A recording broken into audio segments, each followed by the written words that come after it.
Hello, bienvenue sur le podcast Passe-moi la Bible. Je suis Ochlia, je suis en compagnie de Stacy et Maëva. Passe-moi la Bible, c'est un podcast chrétien qui aborde différents sujets concernant la jeunesse.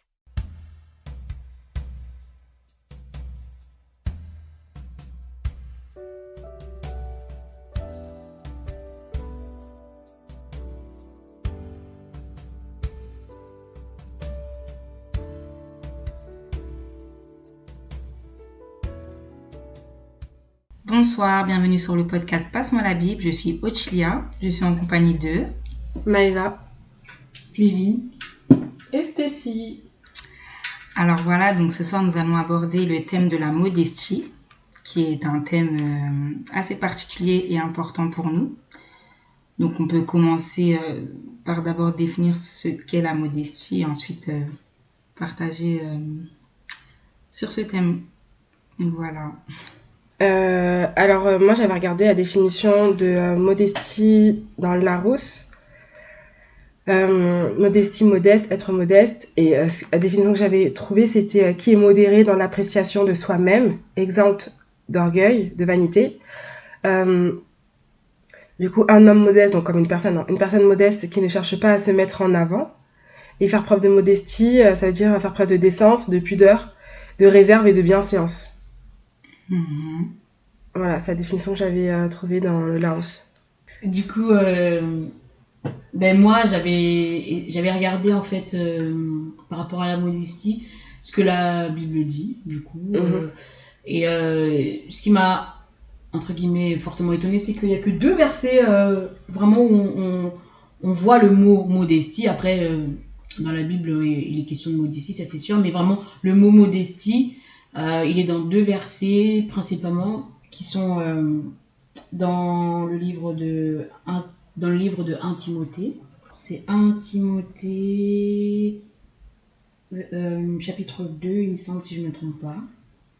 À partir du verset 9, la parole elle nous dit « De même aussi que les femmes, dans un vêtement modeste, avec égard pour les autres et autocontrôle, se parent non de tresses et d'or ou de perles ou d'habits très coûteux, mais au moyen de bonnes œuvres, ce qui convient à des femmes qui font profession de révérence envers la bonté d'Élohim. » Ça, c'est en tout cas, le premier verset que j'ai trouvé où on parle de modestie, donc en lien avec le vêtement de la femme. Et le deuxième? Et le deuxième, c'est un peu plus bas. Donc, on continue, verset 11. « Que la femme apprenne dans le calme en toute soumission, mais je ne permets pas à la femme d'enseigner ni d'user d'autorité sur le mari, mais qu'elle soit dans le calme.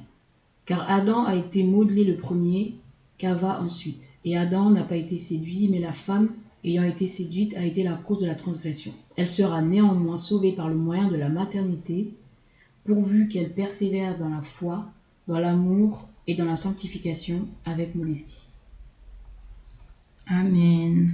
Comme disait Flévin, en fait, c'est des passages qui concernent davantage la femme, en fait, par rapport à la modestie. Dans 2 Timothée 2, 9, du coup, pour prendre le passage, ça parle vraiment de la tenue de la femme, du moins de son apparence. De même aussi que la femme dans un vêtement modeste. Et aujourd'hui, par exemple, on voit que les musulmans se sont emparés, en fait, de ces vêtements modestes, de la mode modeste, en faisant plein de vêtements. Mais moi, je pense que la modestie, c'est bien plus, en fait, que l'apparence. Je pense que c'est aussi dans les cœurs. C'est aussi une attitude de tous les jours. Et parce que plus loin, il y a écrit avec égard pour les autres et autocontrôle. Donc, en plus de la modestie, il faut faire preuve d'autocontrôle, donc de maîtrise de soi, en fait. De maîtrise de soi. Et ensuite, se part.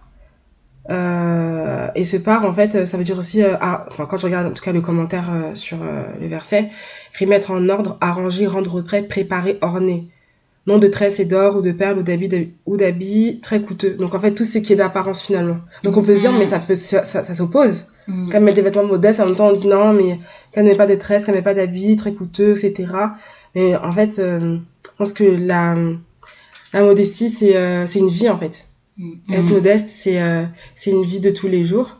Et Ouais, moi, je sais pas, comment vous voyez un peu, vous, la modestie? Être modeste? Pour moi, c'est aussi une attitude, un état d'esprit dans lequel on doit être, en fait. Parce que on sait que ce n'est pas l'apparence qui compte, mais d'abord le cœur. Et le Seigneur le dit lui-même qui regarde d'abord au cœur et que l'homme, lui, regarde à l'apparence.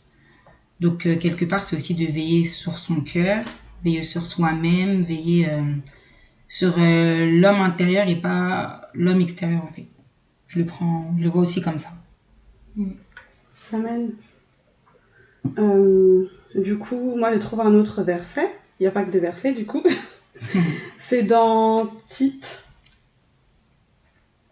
Tite, chapitre 2. On peut prendre à partir du verset 3, qui dit « De même que les femmes âgées soient d'un extérieur convenable à la sainteté, qu'elles ne soient ni calomniatrices, ni esclaves des excès de vin, mais qu'elles enseignent ce qui est bon, afin qu'elles exhortent sérieusement les jeunes femmes à être modestes, à aimer leur mari, à aimer leurs enfants, fléchissant leurs désirs et impulsions pures, gardant la maison en prenant soin des affaires domestiques, bonnes, soumises à leur mari, afin que la parole d'Élohim ne soit pas blasphémée. » Donc je vais m'arrêter ici. Donc encore une fois, on voit que la modestie est rattachée à la femme, parce que là, du coup, dans ce verset, on exhorte, en fait. Donc là, c'est Paulos qui fait des recommandations et qui exhorte, en fait, les femmes âgées, justement, d'avoir un bon témoignage, en fait, pour après pouvoir exhorter les plus jeunes femmes, en fait. Donc, encore une fois, c'est lié aux femmes.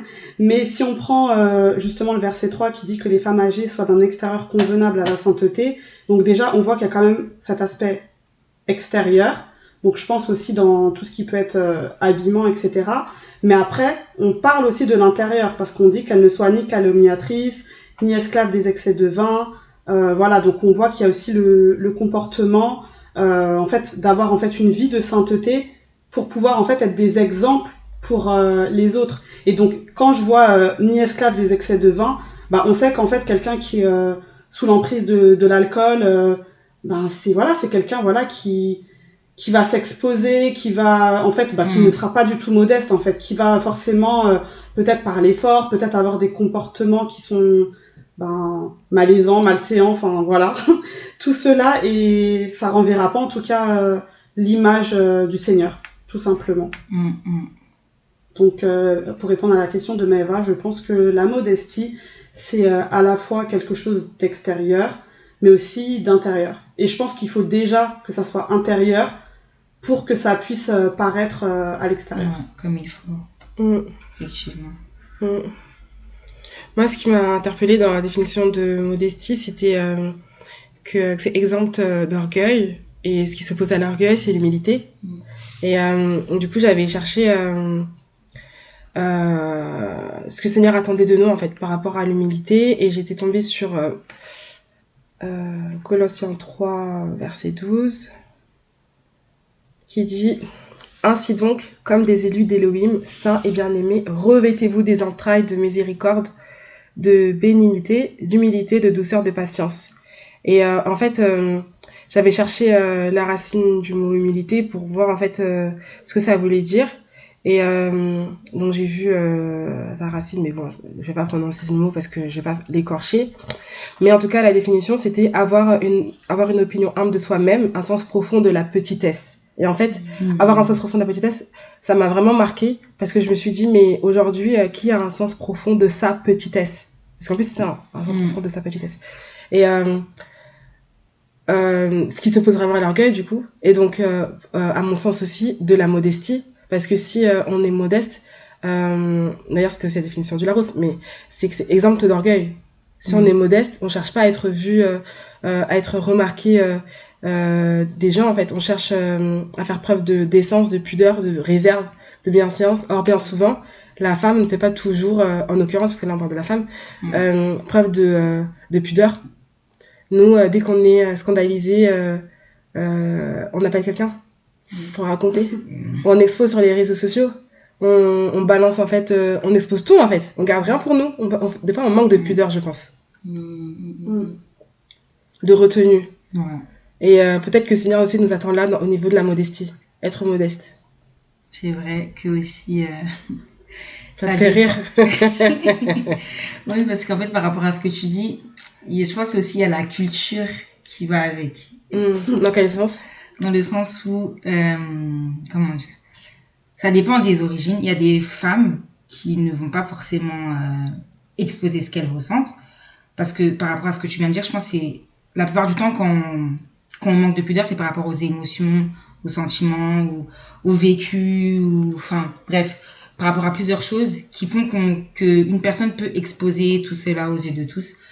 Et derrière, quand je dis la culture qui va avec, c'est que, comment dire, des cultures qui font que on se sent où on est obligé des fois d'exposer, de dire ce qu'on ressent, d'extérioriser, et que tout le monde le sache. Alors qu'il y a d'autres cultures où on va garder la personne va garder les choses pour soi, elle va pas forcément s'exprimer, enfin elle va être sur la réserve en fait. Voilà, vraiment sur la réserve. Donc je pense que c'est un ensemble de plusieurs choses. Il y a plusieurs paramètres à prendre en compte. Mais et si dans cette culture on n'expose pas, est-ce que ça veut dire qu'on fait preuve de modestie? Parce que des fois on n'expose pas, mais ouais, non, quand tu grattes un peu, il y a des choses qui sont pas normales qui auraient dû être exposées. Effectivement. Là par exemple, cette semaine sur les réseaux, j'ai vu une vidéo d'une femme chrétienne qui se faisait malheureusement frapper par son mari. Là en l'occurrence elle a exposé la situation. Mais si elle avait gardé ça pour elle, ce serait allé jusqu'où? Est-ce que du coup ça aurait été fait preuve de modestie que de ne pas exposer cette situation? Parce que des fois aussi dans la culture afro-caribéenne, on commence à garder les choses pour nous, on n'expose pas, alors qu'il y a des choses qui sont... Bon, là on sort un peu du sujet, mais du coup, il y a des choses qui sont pas acceptables. Non, effectivement, après, je pense que la modestie aussi, comment dire, à quel moment elle s'arrête, à quel moment elle commence, en fait, faut la contextualiser aussi, je pense, tu vois. Dans le sens où, par exemple, la vidéo que tu as vue, de la femme qui se fait frapper par son mari, là, pour moi, je sais même pas si la modestie rentre en compte, dans le sens où là, on parle de violence, en fait. Tu vois. Peut-être que c'est pas le bon contexte, c'est ça. Voilà. Donc, ça, pour moi, il faut contextualiser les choses. Pour parler aussi de ce sujet-là. Parce que là, on a affaire à de la violence. La vidéo, je l'ai aussi regardée, c'est violent en fait ce qui se passe. Il y a même des personnes que je connais qui n'ont pas pu regarder jusqu'à la fin de cette vidéo. Non, moi je préfère jusqu'à la fin. Ouais, donc ouais, non, ça dépend. Moi, ce que je pourrais rajouter par rapport à tout ce qu'on a dit, c'est que en fait, en méditant, c'est vrai que des fois on utilise des mots, on a l'impression de connaître un petit peu ce que ça veut dire, mais il faut vraiment méditer en fait. Et avec tout ce qu'on a pu dire, que ce soit l'aspect physique, l'aspect plus lié au caractère, à la pudeur, etc. Moi, je réalise encore plus là que la modestie, telle que parlée dans la Bible, c'est quelque chose qui vient du Seigneur. En fait, c'est le Seigneur qui nous la donne. C'est le Seigneur qui permet qu'on puisse manifester la modestie dans nos vies en fait, parce que c'est pas quelque chose de naturel dans l'être humain que d'être modeste, en tout cas selon le Seigneur, parce que tout à l'heure on a parlé des personnes qui s'habillent très bien, qui ont même voilà, aujourd'hui on voit la mode modeste, mais elles ont pas forcément le caractère qui va avec, ou le cœur, ou la manière de vivre, parce que on est d'accord que la modestie ça s'arrête pas que aux vêtements. Et du coup moi ce que j'avais un petit peu réaliser aussi, c'est que comme tu disais tout à l'heure, la modestie elle est étroitement liée à la maîtrise de soi, au fait de se maîtriser, de maîtriser ses émotions, de maîtriser un peu ce qu'on peut partager, à qui on peut le partager, enfin en gros maîtriser sa chair, maîtriser son corps. Et on sait que la maîtrise de soi c'est un fruit de l'esprit. C'est pour ça que je disais que c'est le Seigneur qui travaille ça en nous en fait. C'est pas quelque chose d'inné, en tout cas pas pour tout le monde. Parfois, on peut croire aussi, je pense, de faire preuve de modestie, alors que ça n'en est peut-être pas. Donc, moi, je pense que c'est vraiment une caractéristique qu'on met pas assez en avant en tant que ce que le Seigneur veut travailler en nous. Et c'est pas non plus un sujet de prière pour lequel on va souvent prier, je pense. En tout cas, moi, je me souviens pas la dernière fois où j'ai demandé Seigneur, rends-moi modeste, fais de moi une personne modeste, tout ça. Alors que c'est lié avec la maîtrise de soi, et la maîtrise de soi, c'est un fruit d'esprit, en fait. Donc, c'est quelque chose aussi que le Seigneur veut travailler en nous, comme tous les autres fruits. Et ouais, c'est pour ça que moi, je pense vraiment que c'est entre guillemets, une qualité, si je peux appeler ça comme ça, qui vient d'Élohim. Amen. Qui vient vraiment d'Élohim. De nous-mêmes, en fait, on va taper à côté. Alors, c'est-à-dire, on va aller mettre des habits larges et tout, ok, mais à l'intérieur, le cœur, c'est comment ta manière de vivre. C'est comment. Est-ce que, tout à l'heure, c'était Stécie, je pense, qui parlait de la petitesse. Non, c'était toi qui parlait de la petitesse. Et que moi aussi, quand je méditais un peu là-dessus, j'avais vu que les personnes modestes, c'est des personnes qui n'ont pas une haute estime de qui ils sont, en fait. C'est des personnes qui sont, voilà, humbles. Et l'humilité, c'est dans tout, c'est pas que dans le paraître, c'est pas que dans l'apparence, mais c'est aussi dans la manière de penser, la manière de faire les choses, la manière de voir les choses. C'est dans beaucoup de choses, en fait, effectivement. L'humilité. Donc, voilà, moi, ce que je peux m'amener par rapport à ça. Je voulais rebondir sur ce que tu as dit, Flévine, et également Tilia tout à l'heure, parce que c'est vrai que, la modestie dans le Seigneur, je pense que c'est pas la même que ce qu'on peut entendre dans le monde, parce que comme tu disais, en fait, il y a des femmes de certaines origines où, en fait, dans leur éducation, ça leur a été inculqué. Ça veut dire que c'est des femmes qui vont vraiment être, on va dire, très calmes, ne pas forcément prendre la parole, ne pas forcément s'exprimer. Et on va se dire, voilà, elle, c'est une femme soumise, elle est pudique, elle parle pas. Voilà, elle parle pas, etc. Mais je pense qu'il faut vraiment faire cette différence-là entre la modestie dans le Seigneur. Le Seigneur demande pas, à la femme de s'effacer, et puis elle ne s'exprime pas, on l'entend pas, elle est invisible, en fait. Mais vraiment, en fait, je pense qu'il faut vraiment en tout cas comprendre que le Seigneur, non, il veut aussi que la femme puisse s'exprimer, qu'elle puisse aussi partager quand elle reçoit des choses de sa part, etc. Mais comme on disait tout à l'heure, en fait, c'est vraiment déjà dans le cœur, le comportement, parce que on peut voir, en fait, dans ce monde des femmes qui, peu importe, qui se voilent ou non, mais voilà, qu'on pourrait qualifier d'être modeste, d'avoir cette pudeur-là. Mais au final, si dans leur cœur, je sais pas, elles calomnient leur sœur, si dans leur cœur, elles ont des mauvaises pensées, au final, ça va pas avec le Seigneur, en fait. Donc, je pense qu'en tout cas, c'est un bon sujet de prière. En tout cas, de demander au Seigneur sa modestie à lui, et pas celle du monde, en fait. Effectivement, pendant que tu parlais, j'avais le mot justice qui me revenait en tête, en fait. Et je pense que c'est le fait d'être juste, d'avoir un juste milieu dans tout ce qu'il faut faire et dans tout ce qu'on doit faire, en fait, finalement.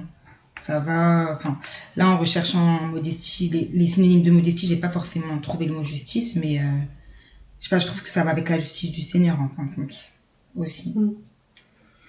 Et aussi dans un des versets qu'on a lu tout à l'heure, 1 Timothée 2, là, le verset 15, du coup, qui disait que, Paulos exhortait les femmes à persévérer dans la foi, dans l'amour, et je sais plus le dernier c'était quoi, avec modestie. C'est-à-dire que notre marche, notre foi en Elohim, notre foi chrétienne, on doit la vivre selon la modestie.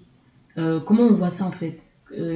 Persévérer dans la foi avec modestie, persévérer dans l'amour avec modestie. C'est-à-dire qu'on peut avoir la foi, on peut avoir l'amour, mais s'il n'y a pas la modestie, on tape à côté, en fait. Et encore une fois, ce qui m'interpelle le plus, c'est que tous les qualificatifs de modestie, là, c'est lié à la femme. Donc, ça veut dire que nous, les femmes, là, la modestie, là, faut vraiment qu'on la demande au Seigneur. Parce que on voit pas un verset où on dit, hommes, soyez modestes, voilà. C'est les femmes. Donc, je pense que, il y a un travail à faire là-dessus. C'est vrai qu'on n'entend pas beaucoup des prédications là-dessus. En tout cas, moi, je n'ai pas beaucoup entendu. Et, c'est un vrai sujet. Moi, quand on parle de modestie, avant, moi, je pensais directement aux vêtements, en fait. Mais c'est en méditant, je me suis dit, non. C'est pas que le vêtement, et encore, il y a la foi, il y a la persévérance, il y a l'amour, qu'on doit faire dans la modestie. Et aujourd'hui, comme on disait tout à l'heure, on est dans un monde où, en fait, il manque la modestie du Seigneur, en tout cas. même dans la foi chrétienne, on voit des choses qui n'ont rien à voir avec la modestie d'Elohim, en fait. Enfin, les choses sont faites dans l'extravagance, bien souvent. Dans le m'as-tu vu. Dans le m'as-tu vu, dans le m'as-tu vu, dans la démonstration. Dans l'ignorance, en fait. Hein.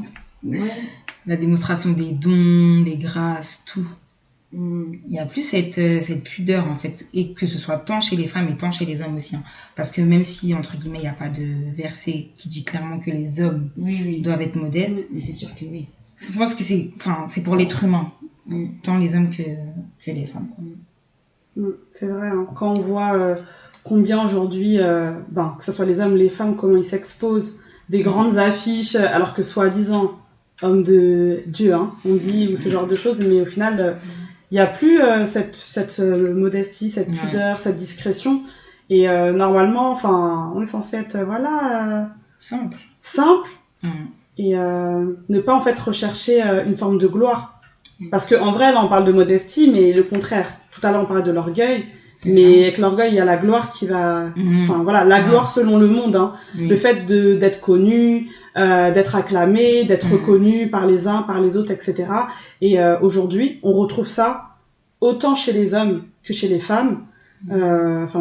Et autant dans le monde que dans le monde chrétien aussi. Oui, en fait, moi je parlais surtout du milieu chrétien, parce que le monde, on va dire, eux ils sont dans ça, ils sont dans ça, mais le milieu chrétien quand même, c'est grave de voir à quel point il y a cette exposition. On cherche toujours à avoir la meilleure affiche. Tu vois, la meilleure manière de mettre en avant les prédicateurs, les meilleurs albums pour les chantres. C'est ça.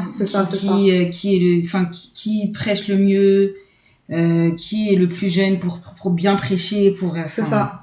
Plein de choses. J'ai regardé justement le contraire de modestie, c'est arrogant, avantageux, conquérant, crâneur, dédaigneux, dominateur, effronté, extravagant, fanfaron, fier, hautain, impudent, orgueilleux, ostentatoire, présomptueux, prétentieux, supérieur, vaniteux. Ostentatoire. Ouais, et arrogant, il est dur, crâneur, dédaignant, dominateur, extravagant. Donc en fait, je pense que quand on cherche, si on prie, si ça devient un sujet de prière, d'avoir la modestie selon le Seigneur, c'est qu'on doit s'abandonner, on ne doit plus vouloir chercher à être vu. Parce que être vu, c'est aussi peut-être dans son cœur vouloir être extravagant, vouloir attirer le regard en fait. Or, on prie à Elohim qui avait un passage qui dit ça, qu'elle avait ni beauté ni égard, ni éclat, c'est ça. Ni beauté ni éclat pour attirer les regards. C'est-à-dire que dans la foule, on pouvait pas à ta fois, on pouvait pas le remarquer que Judas a dû l'embrasser pour qu'on sache qui était qui. C'est-à-dire que le Seigneur, en fait, il est venu simplement pour lui, pour sauver l'humanité, mais c'était pas, d'ailleurs même il était même rejeté des hommes, il était persécuté, les pharisiens là, tout ça là, ils voulaient en tout cas le Seigneur, quand on regarde, c'était un modèle pour nous, et c'était pas un modèle, on ne trouvait pas dans l'orgueil, on ne trouvait pas justement Yeshua. Je pense qu'on ne peut pas le décrire comme quelqu'un qui est dédaigneux, qui est dominateur, qui est hautain. Non, le Seigneur, il est simple en fait. Nous, on était dans la boue, et le Seigneur, il est venu nous sortir de la boue. On était vautrés dans le péché là-bas. Nous a tendu sa main, lui qui est plein de sainteté, rempli de sainteté. Et je pense que si on aspire à la modestie, on doit aspirer aussi à la simplicité. Parce que Seigneur, en fait, on prie un Elohim de simplicité. Il est archi simple. Hein. Archi simple. Nous, vraiment, c'est nous qui sommes compliqués. Claire. Je voulais justement prendre le passage dont tu as parlé tout à l'heure, dans Ésaïe 53, à partir du verset 2. Il est monté en face de lui comme une jeune plante, comme une racine en terre aride. Il n'avait ni forme ni splendeur quand nous le regardions, ni apparence qui nous le fasse désirer. Donc c'est ce que tu as appris tout à l'heure, en fait, ce dont tu parlais. Et c'est vrai que je pensais à, en tout cas, quand on avait parlé d'échanger sur la modestie, j'avais pensé à ce passage-là. Et oui, en fait, sur le fait que le Seigneur, en fait, c'était pas quelqu'un qui... Déjà, juste physiquement, qui attirait le regard. Et ça me fait penser à nous aussi, les femmes qui, comme on sait, hein, on peut aimer être coquette, on peut aimer être belle, etc. Et c'est vrai que des fois, on peut aussi attirer le regard, en fait. Même si on se dit être modeste, dans l'habillement, c'est-à-dire on voit pas forcément nos atouts, nos formes, etc. Mais on peut quand même dans le cœur quand même avoir cette motivation d'être vu, de se dire les gens vont dire que je me suis déchirée, j'ai sorti mon meilleur outfit, etc., etc. Alors que normalement, on est censé en fait chercher la simplicité. Donc ça veut pas dire de pas prendre soin de soi, mais je pense qu'il faut vraiment en fait rester aussi sobre, rester simple et ne pas justement avoir ces mauvaises motivations dans le cœur parce que aujourd'hui, on est quand même dans une génération où avec les réseaux sociaux, on voit les styles, etc.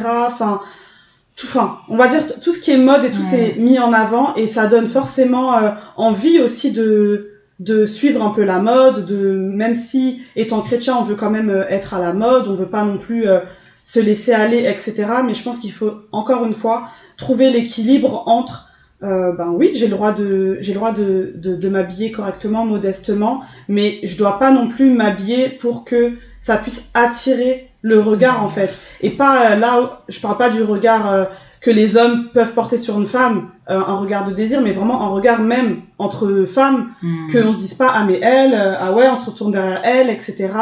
Enfin, je pense qu'il faut aussi qu'on puisse, en tout cas, s'armer de cette pensée-là et chercher en fait la modestie, même en fait dans notre pensée quand on cherche à s'habiller et pas juste couvrir nos formes, mais vraiment en fait se dire que, je veux rester simple et ne pas chercher le regard des autres quoi, et la vie des autres aussi.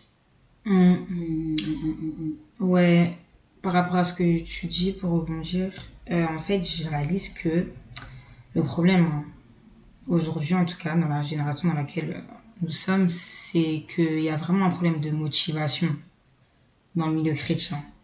Finalement, c'est quoi notre motivation, en fait, en tant que chrétien? Quelles sont nos motivations?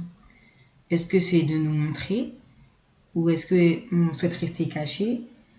Quand on fait quelque chose, on le fait pour le Seigneur ou pour l'homme? Il y a un réel problème de motivation aujourd'hui. C'est comme si, pourtant, tout est écrit dans la parole. Hein. Ouais. Tout est écrit. Vraiment, qu'est-ce qui n'est pas écrit dans la parole du Seigneur? Tout est écrit.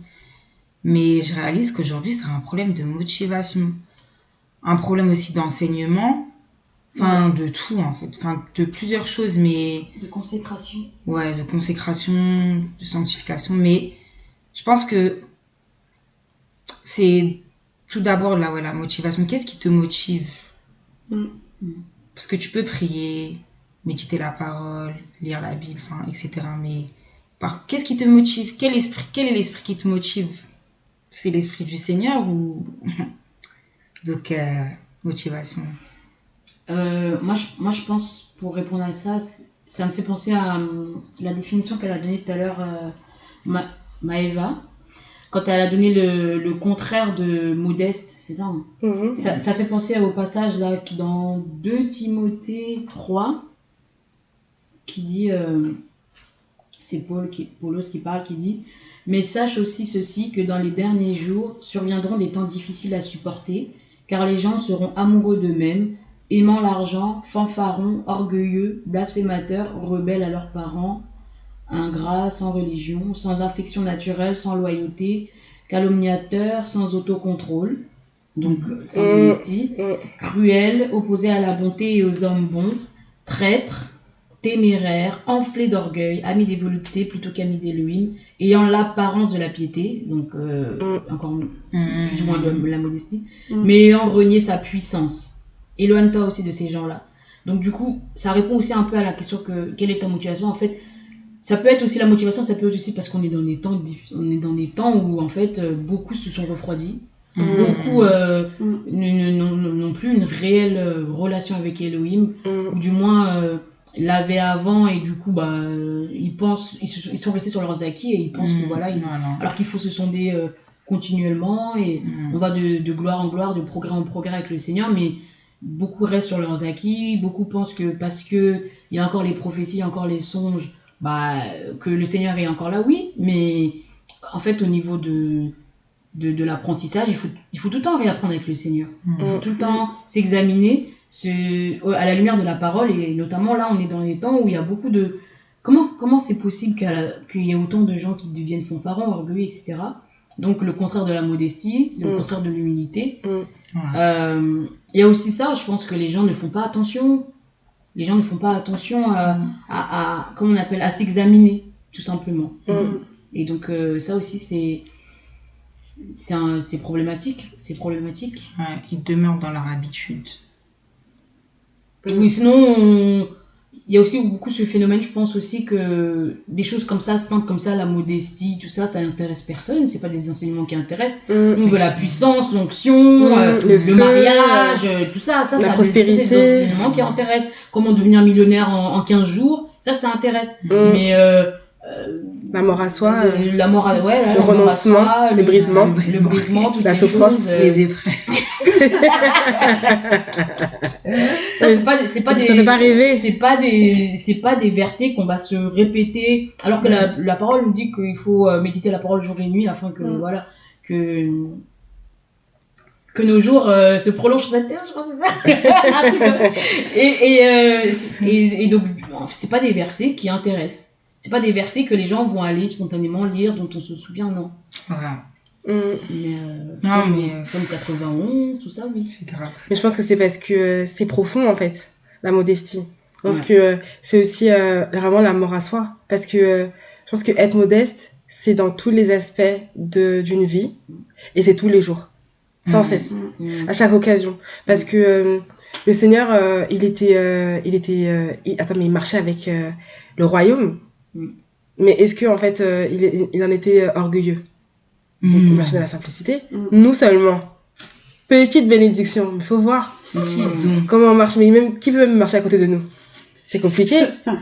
Et en fait c'est ça aussi. Je pense que c'est comme disait Ottilia et Flévine, c'est le cœur en fait. C'est aussi de l'abondance du cœur que la bouche parle.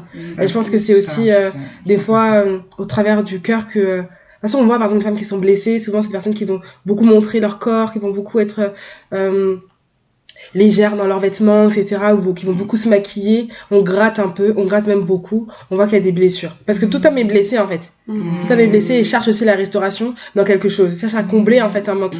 Mais je pense que le Seigneur, c'est lui qui nous comble, et c'est lui justement qui nous redresse, et qui nous rééduque, nous femmes aussi, le Seigneur, à être une femme selon le Seigneur. Et là, on voit que le Seigneur aussi nous attend dans la modestie. Et je pense que la modestie, comme on disait, c'est à tous les niveaux, parce que dans le passage qu'on a pris au tout au début, on parle aussi de pas porter des vêtements qui coûtent cher.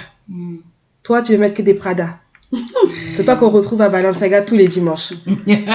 Au lieu de chercher à faire du temps en famille, on te retrouve là-bas. En tout cas, moi, j'aimais. Non, mais il va mentir, c'est pas un péché. C'est pas un péché. Je pense que c'est une motivation en fait. Ça peut toujours te faire du bien de voilà, ça te fait plaisir, c'est ton petit cadeau pour toi, ok. Mais c'est pas un mode de vie. C'est ça. C'est ça. Toi, tu peux plus marcher dans le métro, faut seulement que tu roules. Tu peux plus en fait, tu t'envisages même pas d'être dans la. Si on te parle de disette, tu es brisé. Mais le Seigneur aussi peut faire partie par la disette pour nous apprendre l'humilité, ou nous apprendre la foi aussi. Des fois, on est tellement à l'aise aussi qu'on oublie que le Seigneur, il peut tout nous enlever. Moi, quand je regarde Job, Job, il avait tout et en une fraction de seconde, il a tout perdu. Hein. Et femmes, et enfants, et amis, et animaux, tout. Qu'est-ce qui lui est resté? Et c'est pas le Seigneur qui lui est resté seulement. Il a tout perdu. Hein. Là, on aurait pu dire que c'était un homme qui avait réussi. Et qu'est-ce qu'on aurait pu dire de sa femme? Toi, t'as marié vraiment un bon gars. Hein. C'est vraiment un bon frère. Non, vraiment, tu es bénie, ma sœur. Ah, t'es bénie. Ton mari, il a tout perdu. Est-ce que du coup tu restes à côté de lui ou est-ce que tu lâches tout? C'est ça en fait. Je pense que la modestie c'est ça, c'est de voir aussi, parce qu'on a parlé de la modestie dans le mariage, dans le passage qui était juste en dessous. C'était verset 15, non? L'amour, ça dit persévérer dans l'amour avec modestie. Et justement, pour revenir sur ça, justement sur cet aspect-là, comme on disait avant de commencer, c'est que la femme, c'est un être très très sensible. Et donc du coup, je pense que si aussi le Seigneur, Paulos exhortait à la femme de marcher dans la modestie, c'est parce que on manque souvent aussi de maîtrise par rapport à nos émotions, par rapport à tout en fait, par rapport principalement à nos émotions en tout cas. c'est pas évident forcément pour la femme de savoir gérer ses émotions. Et ça aussi, c'est un sujet de prière, la gestion des émotions. Oui. La gestion de tout, du corps, bien évidemment, mais aussi des émotions, parce que c'est pas évident. Hein. C'est pas évident. On a une période de notre mois déjà où les émotions, c'est chaud. C'est chaud, sans le vouloir déjà. Donc, maintenant, on va gérer ça. Amen. Quelque chose que le Seigneur nous a donné, mais on doit encore gérer. Tu vois, c'est un peu compliqué. Mais oui, on doit vraiment être dans la gestion des émotions, et ça, ça fait partie de la modestie, en tout cas, en mon sens, que de gérer, en fait, d'avoir la maîtrise, en fait, au niveau de son corps, comme tu disais, quelqu'un qui est blessé, qui va poser un acte. En fait, c'est le fait de poser l'acte vis-à-vis de cette blessure-là, vis-à-vis de ce qu'on traverse. Quel est l'acte qu'on pose? Est-ce qu'on va être des femmes de prière, ou est-ce qu'on va être des femmes de rue, de couloir, qui vont s'exposer partout, qui vont en parler partout, qui vont montrer leur douleur de manière exponentielle? Parce que montrer sa douleur, c'est tout à fait humain, hein. Les hommes comme les femmes le font. Voilà, chacun a sa manière de pouvoir appréhender les épreuves, de pouvoir appréhender ce qui lui fait mal, etc.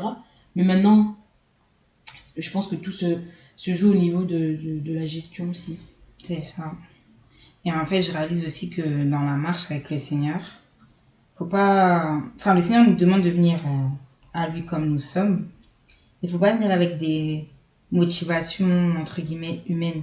C'est pas à nous de dire au Seigneur, fais ça, enfin, comment dire? Imposer? Voilà, imposer, en fait. C'est le Seigneur qui doit être déjà ta motivation, premièrement, et qui te motive dans les choses dans lesquelles tu dois être. Et pas venir avec des motivations, entre guillemets, vaines, lui déposer ça comme ça, et après... Parce qu'en fait, à quel moment le Seigneur, il te travaille? À quel moment le Seigneur, il te perfectionne? Si tu as déjà des choses en tête, à quel moment tu te laisses briser? À quel moment, en fait? Et ça aussi, pour moi, ça fait partie de la modestie. On revient encore, comme je disais tout à l'heure, en motivation. Voilà, notre échange touche à sa fin. En tout cas, ma prière, c'est que le Seigneur fasse de nous, des femmes modestes, et que les hommes aussi soient modestes, même s'il n'y a pas d'hommes parmi nous là maintenant, mais et qu'il nous enseigne ce qu'est la modestie chaque jour, selon sa parole, selon lui, et pas une modestie qui vient du monde ou d'autre part, et qu'il nous garde et qu'il les soigne. Amen. Que le Seigneur vous garde. Marque mon esprit de ton empreinte, et que là où je sois, tu veilles sur moi. Fais que le doute ne prenne jamais le dessus. Non, non, je veux m'appuyer sur tes promesses. Et même si je ne comprends pas ta volonté, que je ne remette jamais en cause ta divinité. Car qui sommes-nous pour te sonder ou pour contester?